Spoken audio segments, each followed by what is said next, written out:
Қазіргі жағдайымызға жалпы Ресей шовинистерінің тым еркінсіп Қазақстанға ақпараттық шабуыл жасауына, шабуылының жиілеуіне Назарбаев кінәлі деп ашық айтып жүрсіз. Осы туралы жалпы Назарбаев қазақтарды жек көреді деп.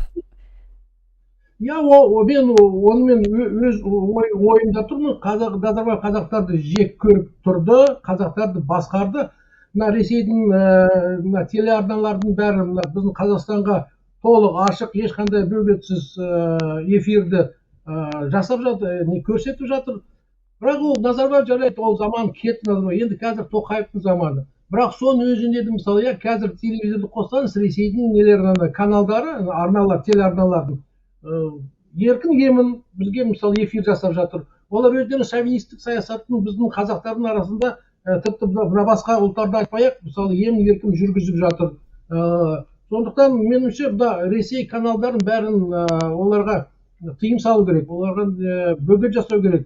Олардың несін Қазақстанда олардың телеарналардың бәрін жауып тастау керек.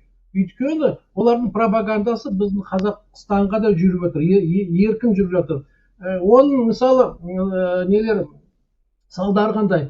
Қазір мына қазақтардың арасында аз емес көп адамдар Ресей жаққа шығып жатыр. Ресей соғыс саясатын қолдап жатыр. Тіпті аз емес көп қазақтар орыстар Қазақстанға келсе екен деп армандап жүр. Оны басқа ұлттарды айтпай-ақ, мысалы өзіміздің қара көздерімізді айтсақ, ондай адамдар жеткілікті. Әсіресе мына солтүстік аумақтарды алатын болсақ, тіпті мына Астананың өзін алатын болсақ, меніңше енді 2-1 деп айтпаймын, бірақ ең төменде бір 25-30%, мына русский мир деді ғой, соны күтіп жатқан адамдар өте көп, аз емес. Басқа ұлттарды айтпай-ақ, олардың арасында меніңше тым көп.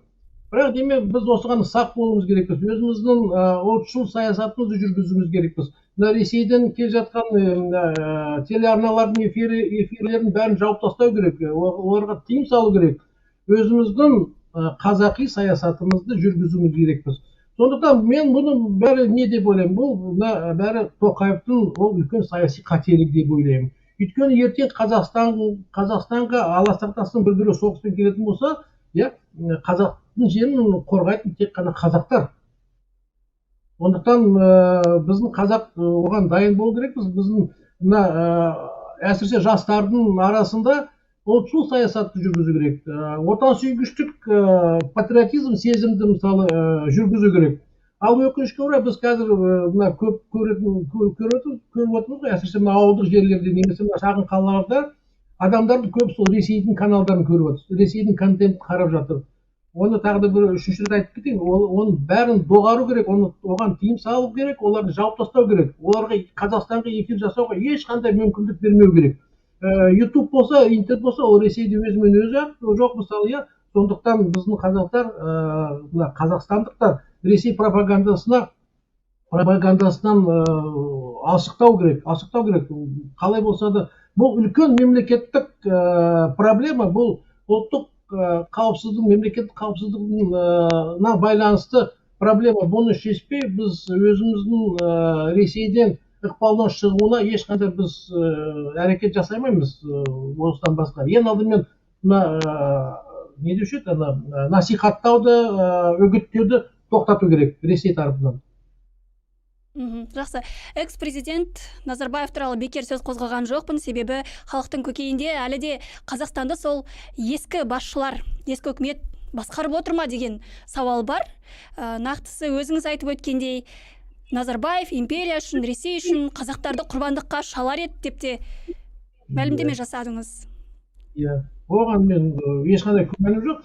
Қазір мысалы билікті қарайтын болсақ, үкімет болсын, тіпті президент әкімшілігі болсын, тіпті парламент болсын, олардың көбісі енді дені деп айтуға болады. 80%-дан аз емес, тіпті президент әкімшілікті алатын болсақ, үкіметтің өзін алатын болсақ, тіпті 100% деп айтуға болады. Олардың толық сол бұрынғы Назарбаевтың жүйесінен шыққан нелер тұлғалар. Тұлға деп айтуға да болмайды, адамдар. Өйткені олар сол бұрын Назарбаевтың кезінде өздерінің несін мансап жүргендер, Назарбаевтың туфли жалаған адамдар. Сондықтан оларға Қазақстан керек емес, оларға тек қана өзінің жаңағы жылы орын керек, оларға өздерінің лауазымы керек, олар мына бюджетті халықты қалай ақшасын қалай жымқырамыз деп сондай немен оймен жүрген адамдар, тек қана өздері қара басын ойлайтын адамдар, халықты ойлайтын, халықтың мұқтажын білетін жаңағы проблемаларды қалай шешеміз, экономиканы қалай көтереміз, ұлттық патриотизм сезімді қалай дамытамыз, олардың арасында мен мысалы көріп отырған адамды, мен мысалы адам көріп отырған жоқпын. Ешкімді, мүмкін сіз көріп тұрған шығарсыз, бірақ мен ешкімді көріп тұрған жоқпын. Ана ең бірінші адамнан бастап. Ол билік басындағылардан бөлек билік айналасындағы халыққа шын жағын ашитын сондай бір адамды да көріп тұрған жоқсыз, Көріп тұрған жоқпын. Мысалы, егер сіз көріп тұрсаңыз, маған айтыңыз, мен біліп жүрейін. Бірақ мен көріп тұрған жоқпын. Мүлдем көріп тұрған. Тек қана халықты қалай тонаймыз, Қазақстанды Ресейге қалай жығып береміз, басқа мемлекеттерге өзіміз жер қойнауымызды қалай сатамыз деп, тек осы оймен ғана жүретін адамдар. Бітті. Басқасы мен көріп тұрған жоқпын. Тіпті мына өткенде ArcelorMittal'ды, мысалы, онда біз өзімізді қазаққа берген жоқ. Мына қазақмысты мысалы, өзімізді қазаққа берген жоқ. Неге бермеске? Сонда қазақтың қай жеріміз кем? Біздің шамамыз келмей ме?